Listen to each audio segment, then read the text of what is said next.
Hey, good day, everybody. Steve Prziborowski here. Welcome to episode 9 of How to Excel at Fire Department Promotional Exams. This episode is going to discuss what is the fire chief looking for when I take my next promotional examination, and this will be part 2. So let's get going. So as a reminder, my website, code3firetraining.com, has a free stuff link with lots of great free information on there for all ranks of individuals from any part of the country. Just things and information to help you be the best that you can be. Whether you want to get promoted or you just want to stay in your current rank, lots of great stuff for you. Also, these webinars are based upon one of my books I've had published that's available off my website, code3firetraining.com. This is How to Excel at Fire Department Promotional Exams. And I've also got another one coming out, hopefully in early 2021, published by one of the major fire publications out there, which I'm really excited about. When I have more information, I'll definitely share that in future episodes. But for right now, this is the one I have out on promotional preparation. So in the last episode, number 8, we discussed the first part of the question, what is the fire chief looking for? So let's get going. In the last episode, 8, we had sort of left it on soft skills, and we had left it on the speech that the fire chief gives the promotional raters before they start seeing the candidates, which again, when you review the information in the last episode, number 8, as well as number 7, the things that the raters and the fire chief are looking for across the country in big city fire departments, small departments, it doesn't matter. We're all looking for the same things for the most part. So you may or may not be aware of those things, but now you are. So let's talk about some more things. Let's continue the discussion. So what is the fire chief looking for? You know, really great candidates can include people that meet the following. The good fire chief, I talked about soft skills in the last episode. Let's talk a little bit more about soft skills, just because I really think they are so critical for not just leaders, but anyone in today's workforce. So here's examples of soft skills. If you've never heard the term soft skills, like I mentioned in the last episode, please do your homework and research on it, because this is what employers are looking for, including fire departments. Emotional intelligence is 2 words that you may go, huh? WTF? What do you mean by that, Steve? Okay, if this term is foreign to you, not just the soft skills, but this term or some of the other terms I talk about, you better figure it out. And while in the last episode I mentioned that a college degree is not required necessarily to be a good officer, it definitely can't hurt you. I mean, getting a degree can actually provide you assistance with obtaining a lot of these soft skills that we'll talk about now. Some people are very just quick to pick up the soft skills. Some just have it. Some work hard at it. Some never get it. But emotional intelligence is one of the biggest keys in today's world. And if you don't believe me, imagine yourself if you're a police chief in today's world. I bet you if you're a police chief, you would want to hire people that have emotional intelligence, especially given all the challenges they're dealing with today, with all the complaints that law enforcement's getting, with all the distrust of law enforcement, with all the people that want to defund the police departments, just whatever it is. You want law enforcement officers that have good heads on their shoulders, that you don't want someone coming in kicking ass and taking names. I mean, there's a time and a place to obviously use force, but when we see a lot of these situations that are transpiring, some of them it's like, wow, they had to go right to DEFCON level 5. Couldn't they have started with a lower level and tried to work their way up? And again, we never always have all the facts based on what we see, what we read, what we hear about. But in today's court of public opinion out there, when someone sees the shit getting kicked out of them by a police officer, for whatever reason, whether or not the person had warrants, whether or not the person was fighting the police, we'll never usually see what led up to that, because usually the video starts right when the officer is, doing the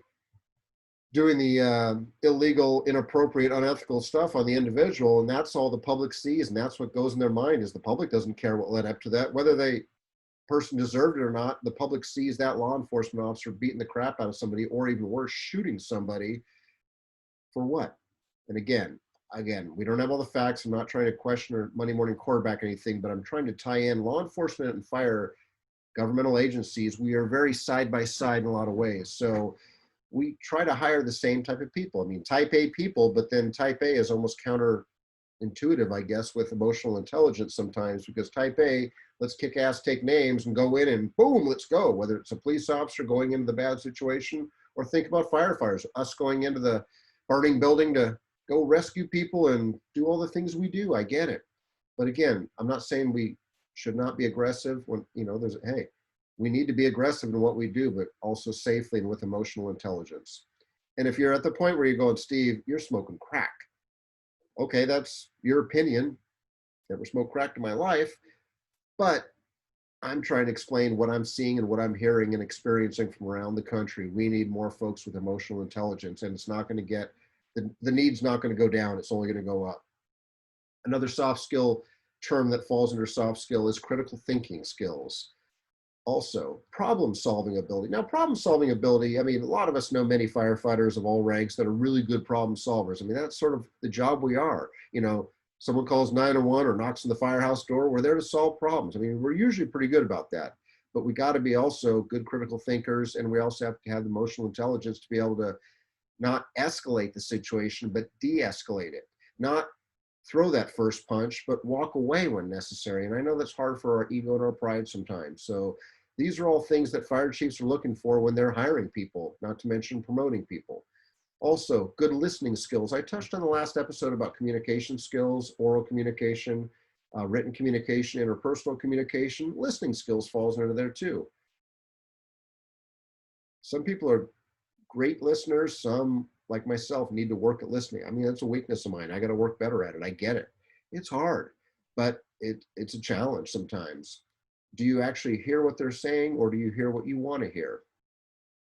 Also, empathy. Having empathy, which sort of ties into leadership, sort of ties into, emotional intelligence as well, but empathy for your fellow human being. Some more soft skills. Communication skills, which I already touched on, but again, oral communication, interpersonal communication, written communication are all critical. Conflict resolution. Think about it. Again, I mentioned earlier, we're not here to escalate stuff, we're here to de-escalate stuff. So the more we can try to bring things down, walk away when necessary. And you may go, Steve, you're leaning more toward law enforcement. We don't get into fights as firefighters, fire officers. I hope we don't, but we still may have conflict, and we will have conflict every day, maybe with the public, maybe inside the firehouse.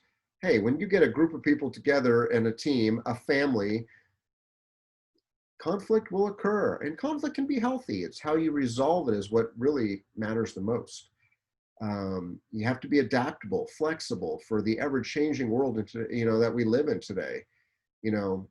Soft skills. Creativity is a part of soft skills as well too. Good work ethic. It's still a blue-collar job, but we need to have a good work ethic as well. Touched on interpersonal skills. I'm just going to repeat them here because I think they're critical and important. Time management falls under soft skills because, again, we know the day gets very crazy, and the workload never gets less or reduced. It only seems to go up. So we got to be very creative about getting our job done. Leadership obviously is a soft skill, and these are all skills that can be learned. I mean, I don't really necessarily believe or buy into that. There's only born leaders. Well, maybe so, but there's a lot of leaders that are self-taught. Or just taught and mentored well. I mean, it really depends on the individual. And some people can have all the degrees in the world and all the training in the world, all the mentoring in the world, and still not necessarily be good at soft skills or even good at leadership. Some people maybe aren't meant to promote above firefighter. Just like not everyone's meant to be a firefighter, not everyone's meant to be an officer. I don't want to be Dr. No or be the dream crusher, but that's today's world. It's not just the fire service. Another skill that's a soft skill, negotiation skills.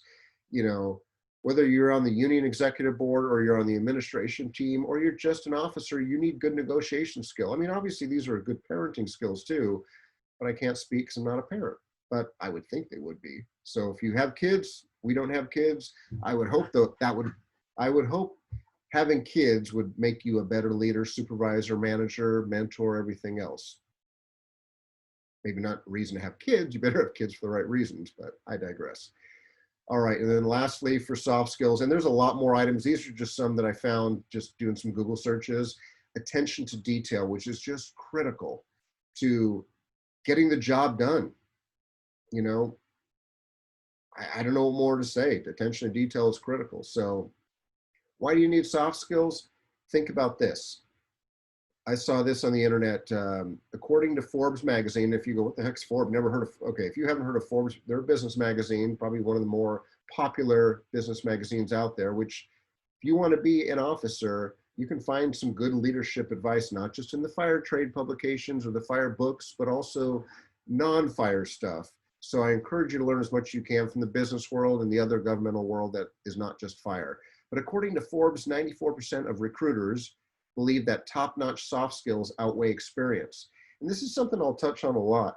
If you ask the average firefighter or engineer maybe, hey, who do you think would make a great captain or a great fire chief, a great battalion chief? Who do they usually say? They usually say the cool kids, you know, the ones that are everyone's buddy, or they'll also sometimes say the guys or the gals that are kick-ass firefighters. Oh, they're an awesome firefighter. They're a great driver. You know, they're the best tiller operator in the entire department. They'll make a great captain or great chief. That's not necessarily true. I'll respectfully disagree, and hopefully you don't unfriend me or unlike me or dislike me for having a different opinion. But in today's world, the higher up you go, it's less technical, and instead soft skills are, I mean, don't get me wrong, firefighters need soft skills too, but especially people in leadership positions. And a lot of these things are hard to teach. So unless you've had good mentors, unless you've sought out mentors, unless you've gone for formal education and you've gone out of your way to get some training, some education, advice from others, and you're very observant and you can learn a lot by watching others, observing others, you're going to have a challenge as a leader. And we all know those leaders that don't have any of those soft skills. I mean, they may be filling a leadership position, but they're really not maybe doing their job. I mean, every department, every organization has top-notch leaders, and there's others that are just checking the box every day, calling it in, or retired in place. We all have them.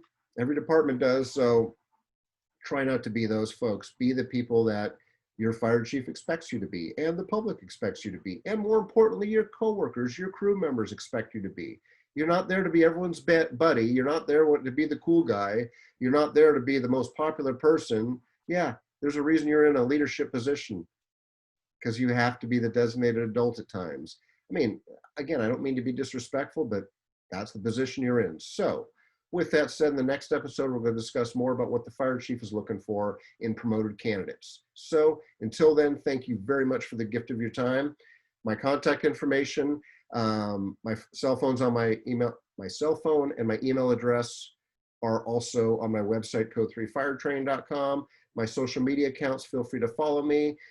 Feel free to reach out if I can ever be of assistance to you in any capacity. I'm a resource. I'm here for you. So until the next episode, be safe, take care, and we'll see you soon, everybody. Have a great day, everybody.